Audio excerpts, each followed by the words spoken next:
बिस्मिल्लाहिर्रहमानिर्रहीम। अस्सलाम वालेकुम। सच्ची कहानियों में खुश आमदीद।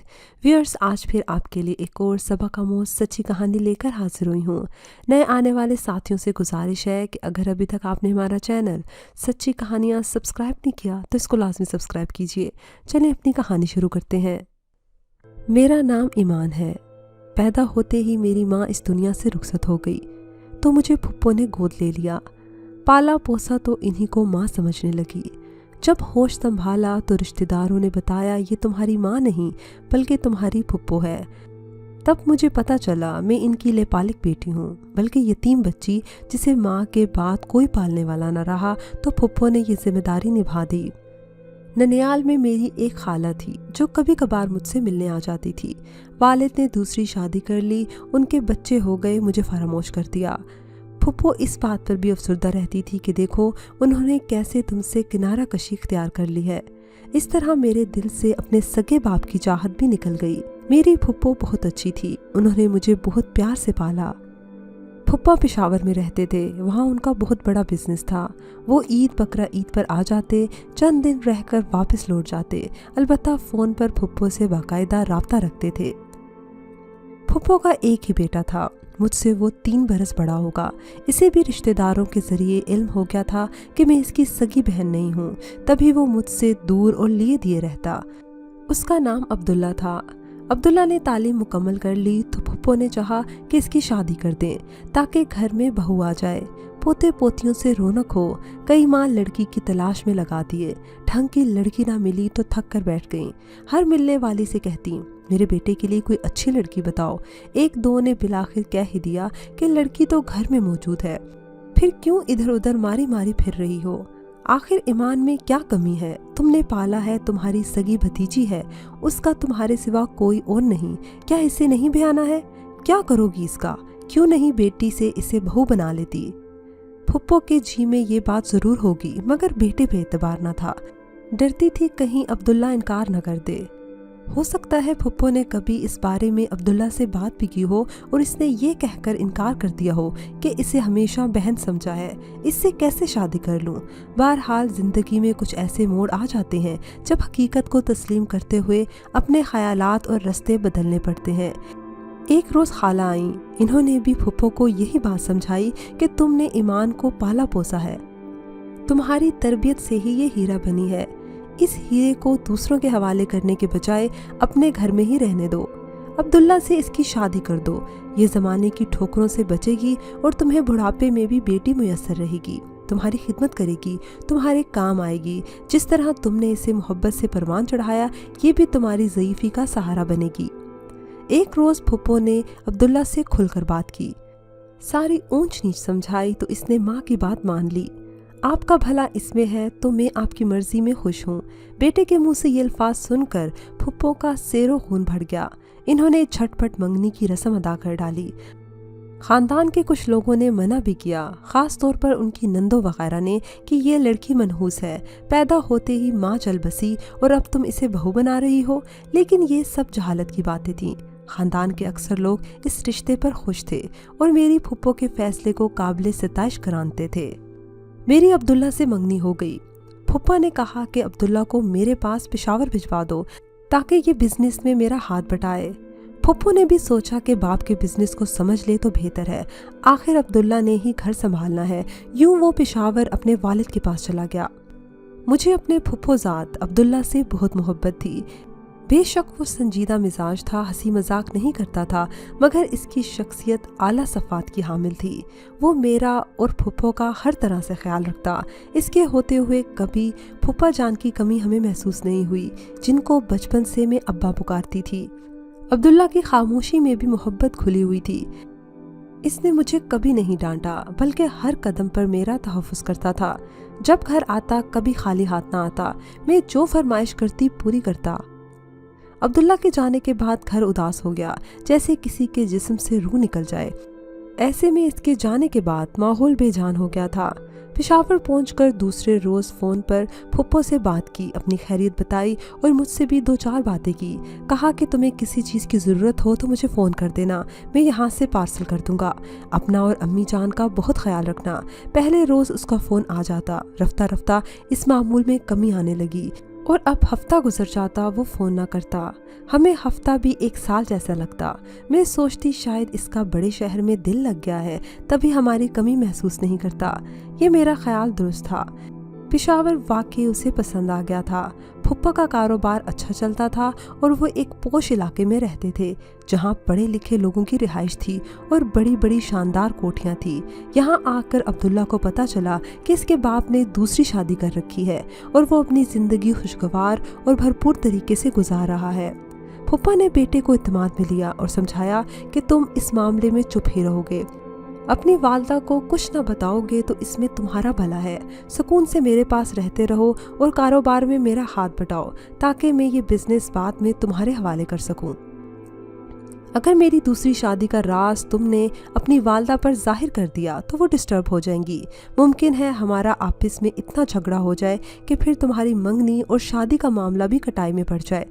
तुम्हारी माँ ने गुस्से में इंतहाई कदम उठा लिया और मुझसे तलाक का मुतालबा कर दिया तो याद रखना इस नुकसान के जिम्मेदार तुम ही ठहरोगे।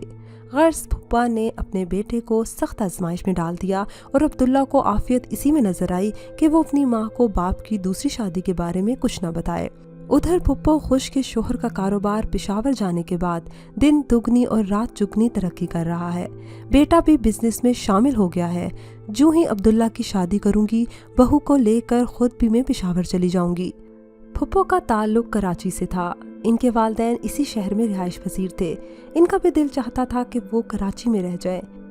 कभी की दुआएं बिलाखिर रंग ले आईं। एक रोज़ चाचू का कराची से फ़ोन आया कि मेरे बराबर वाली कोठी बराए फ़रोख्त है और सस्ती मिल रही है क्योंकि मालकान बैरून मुल्क जा रहे हैं। अगर तुम्हें ख़रीदनी है तो मुझे बताओ, सौदा करा देता हूँ। फुप्पा जान फुप्पो को हर माह माकूल रकम भेजते थे। हमारा खर्चा ज़्यादा ना था। फुप्पो खासी रकम अपने पास सेफ रखती थी। बैंक में भी शोहर ने इनके नाम काफ़ी रुपया इकट्ठा किया हुआ था। इन्होंने चाचू से कहा कि मैं सोचकर जवाब दूंगी। फुप्पो ने फुप्पा से बात की।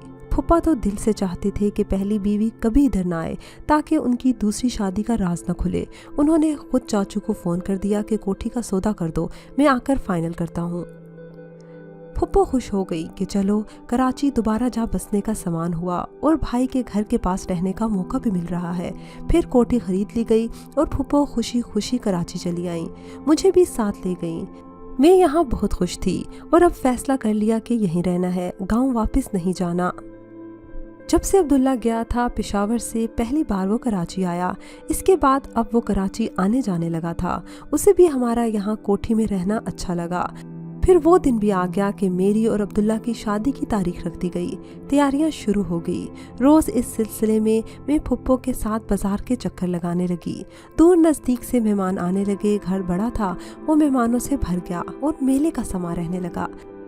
मेरे सारे ददियाली रिश्तेदार इधर ही रहते थे। चाचू जान का भी काफ़ी मेल मिलाप था। इनका घर नज़दीक होने की वजह से फुप्पो को शादी के इंतज़ामात में बहुत सहूलत हो गई। तमाम इंतज़ाम चाचू ने संभाल लिए थे। अब्दुल्ला भी लौट आया था। इसके कज़न्स ने खूब रौनक लगाई हुई थी। रात गए तक इन लड़कों की महफिल जमी रहती। हर चेहरे पर मुस्कुराहट थी। मेहंदी का दिन आ गया। मुझे फुप्पो ने चाचू के घर में मायूं बिठा दिया कि अब तुम लड़के वालों के घर में रुखसत होकर आओगी। तुम्हारी बारात तुम्हारे चाचू के घर से जाएगी। दोनों घरों में शादी के गीत गाए जा रहे थे। हमारी तरफ लड़कियां ढोलक बजा रही थी तो फुप्पो के घर अब्दुल्ला के कज़न्स डांस कर रहे थे कि अचानक जोरदार आंधी आ गई। साथ ही मूसलाधार बारिश शुरू हो गई और फिर बिजली चली गई। अब्दुल्ला के कज़न्स बारिश में नहाकर लुत्फानंदोज हो रहे थे। अब्दुल्ला को भी खींच कर ले गए और वो बारिश में भीग गया। इसके कपड़े जूते सभी गीले थे। थोड़ी देर बाद बिजली आ गई। फुप्पो ने बेटे से कहा कि अपने कमरे में जाकर अलमारी से कपड़े निकाल कर बदल लो। वो कमरे में गया तो वहाँ बल्ब फ्यूज़ हो गया था। कहने लगा, अम्मी जान कमरे का बल्ब तो फ्यूज़ हो गया है। मैंने काफ़ी बल्ब मंगवा कर रख लिए थे, नया लगा लो और कपड़े बदल लो। फुप्पो ने इसको कहा। उन्होंने बल्ब निकाल कर बेटे को दिया और अपने कमरे में वो चला गया। कमरे में अंधेरा था, इसके हाथ गीले थे और खुद भी भीगा हुआ था। बल्ब लगाते हुए जाने कैसे हाथ किसी टूटी हुई तार से छू गया। दीवार में करंट था। इसने दीवार का सहारा लेने की कोशिश की तो और जोर का झटका लगा और वो गिर गया। उधर शादी के घर में किसी को इल्म ही नहीं था कि अब्दुल्ला पर क्या बीत गई है। वहाँ डांस, गाने, हल्ला गुल्ला जारी था। काफ़ी देर बाद फुप्पो को ख्याल आया कि अब्दुल्ला कपड़े बदलने का कहकर गया था, लौट कर क्यों नहीं आया। पहले यही समझती रही कि लड़कों में होगा। जाकर देखा, अब्दुल्ला को पुकारा, सभी ने कहा कि उधर नहीं है।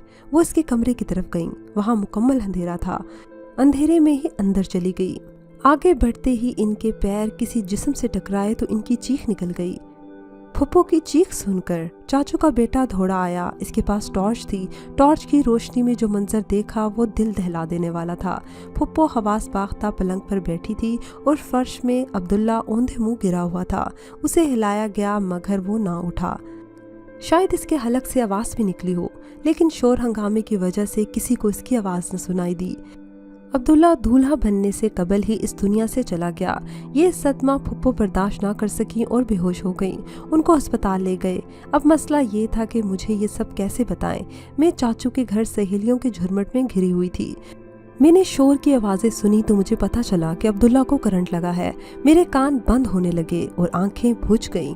बसारत खोने लगी।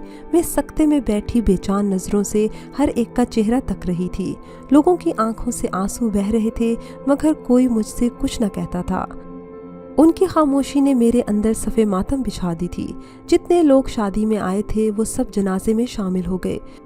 मैं तो गम से निढाल थी ही, लेकिन फुप्पो काफ़ी अरसे तक सख्ते की कैफियत में रहीं। वो ना कुछ खाती थी ना पीती थी। फुप्पो को सब हमदर्दी से गले लगाते मगर मुझसे एक लफ्ज़ न कहते। ये इनका अजीब रवैया था। हालांकि मुझे भी ज़रूरत थी कि किसी की हमदर्दी मिले। कोई गले लगाता, गमगसारी के दो बोल बोलता। जान गई थी कि लोग मुझे देखकर मुंह फेर लेते हैं। मैं इनके तअस्सुब का निशाना बन रही हूँ। वो मुझे मनहूस समझकर बात नहीं करते। किसी ने एक रोज़ मुँह से ये फिक्रे भी कहे थे कि ये बदबख्त मनहूस है, जो भी इससे शादी करेगा वो मरेगा। उफ खुदाया, ये दुनिया कितनी संग दिल है। मैंने सोचा यहाँ के बासियों के सीने में दिल नहीं है। हमारे घर के करीब दीगर रिश्तेदारों के भी घर थे। औरतें फुप्पो से हमदर्दी करने आती थी मगर मुझसे आंख बचा लेती थी। इनकी खुसर पुसर सुनकर मुझे बहुत दुख होता। सोचती थी तकदीर के लिखे की सज़ा भी मुझे देते हैं। ये किस कदर जालिम लोग हैं। मौत और ज़िंदगी पर अल्लाह कादिर है मगर इल्ज़ाम से मैं बच न सकी। किसी को ये तक एहसास नहीं था कि मुझ मायूं बैठी लड़की पर क्या क़यामत टूटी थी। मेरी आंखों से भी अश्क जारी हो जाते थे जिन्हें पहुंचने वाला कोई न था। इस हादसे को 4 बरस बीत गए और मेरा रिश्ता लेने कोई न आया। लोग इस वाक़े को नहीं भुला सके थे कि मैं मायूं बैठी बेवा जैसी हूँ। फुप्पो को बेटे का दुख तो था मगर अब मेरी फिक्र भी खाई जाती थी। अक्सर वो औरतों को समझाती थी कि मेरे बेटे की मौत यूं ही लिखी थी, इसमें मेरी भतीजी का क्या कसूर। अल्लाह जाने लोग मोरदिल इल्ज़ाम इसको क्यों ठहराते हैं। एक दिन खाला आई, मुझे गले लगाकर रोने लगी। कहा, हाय मेरी बच्ची, तेरे नसीब, तू तो अज़ली बदनसीब है। अल्लाह जाने फुप्पो के बाद तेरा क्या होगा। इनके हमरा बेटी भी आई थी। बोली, अम्मा जान, आप भाई के लिए रिश्ता ढूंढ रही हैं, आप क्यों नहीं इसे बहू बना लेती। वैसे तो आप बहुत दुखी रहती हैं कि मेरी भांजी बिचारी को बड़ा दुख सहना पड़ा। दूसरों को नसीहत करने से पहले नेकी को अपने घर से शुरू कीजिए ना। ये सुनकर खाला बुझ सी गई मगर बानो ने इस बात को संजीदगी से लिया। घर जाकर अपने भाई से खुद बात की। मेरे खाला ज़ाद रहीम ने पहले मुझे कभी ना देखा था। वो जानते तो थे कि शादी से 2 दिन पहले मेरा होने वाला शोहर करंट लगने से वफात पा गया था, लेकिन कभी खाला ने उसको ये ना कहा था कि मुझ पर क्या बीती है। आज बहन ने एहसास दिलाया तो रहीम कुछ सोचने पर मजबूर हो गया। दरअसल रहीम की शादी हो गई थी लेकिन बेटी को जन्म देते वक्त इसकी शरीके हयात वफात पा गई थी। बेटी को खाला पाल रही थी और इस वाक़े को 5 बरस बीत चुके थे। वो अब बेटे का दोबारा घर बसाना चाहती थी। बानो की कोशिशों से रहीम मुझसे शादी पर आमादा हो गए, लेकिन खाला रजामंद न थी। वही बात इनके जहन में भी थी कि मैं पैदाइशी मनहूस हूँ। अगरचा मुंह से इजहार न करती थी, लेकिन तर्ज अमल से पता चल जाता था। मुझे बहू बनाने से वो घबरा रही थी कि कहीं मुझ बदबख्त की इनके घर में कदम रखने से इनके कुंबे में कोई हादसा पेश न आ जाए। रहीम और बानो अगर अड़ न जाते तो खाला कभी मुझे बहू बनाने पर राजी न होती। पहले तो तौबा तौबा करती थी। बेटी ने डराया कि ये सब अल्लाह के काम है। आज इनके साथ ऐसा हुआ है, कल हमारे साथ भी हो सकता है। आपकी बहू भी तो बेटी की पैदाइश के फौरन बाद फोत हो गई थी, तब कौन मनहूस था। अल्लाह से डरिए। रहीम ने भी यही कहा। अम्मा मान जाइए, मैं एक दुखी और यतीम लड़की का सहारा बनना चाहता हूँ। वो गैर नहीं, आपकी अपनी भांजी है। इस बेचारी को तो बाप ने भी जीते जी भुला दिया, कभी पलट कर न देखा। अगर इसकी फुप्पो में इंसानियत ना होती तो कौन इसे प्यार से पालता। आपको चाहिए कि पिछले दिनों की गफलत का अब असाला करें। गर्ज औलाद के दबाव में आकर खाला मुझे बहू बनाने पर आमादा हो गई। अल्लाह ने मेरी किस्मत में इन्हीं के घर जाना लिखा था। मेरी शादी रहीम से हो गई तो अल्लाह ताला ने इसके ओहदे में तरक्की दी और वो मज़ीद खुशहाल हो गए। अहद किया था इनकी बेटी को माँ का प्यार दूंगी, अपना अहद पूरा किया। अल्लाह ने मेहरबानी की, मैं भी साहिब औलाद हो गई। यके बाद दीगरे 3 बच्चों की माँ बन गई और रहीम के हमरा खुश व खुर्रम ज़िंदगी गुजारने लगी। जो लोग कल तक मुझे मनूस और बदबख्त कहते थे, आज नसीबों वाली और खुशबख्त पुकारने लगे। ये सब अल्लाह ताला के मुँह से हैं। वही तकदीरें लिखता है और वही किस्मतें बदलता है। अल्लाह का बहुत बहुत शुक्र है कि मैं रहीम के साथ बड़ी खुशगवार ज़िंदगी गुजार रही हूँ। खाला भी मुझसे बहुत खुश है और अब हर आने जाने वाले को बताती हैं कि देखो मेरी बहू कितनी खुशबख्त है। अल्लाह ने इसके नसीब से हमें कितना कुछ दिया। व्यूअर्स, मुझे उम्मीद है कि आपको हमारी आज की कहानी पसंद आई होगी। कमेंट सेक्शन में अपनी राय का इजहार लाजमी कीजिएगा। अगली कहानी तक इजाज़त दीजिए। अल्लाह हाफ़िज़।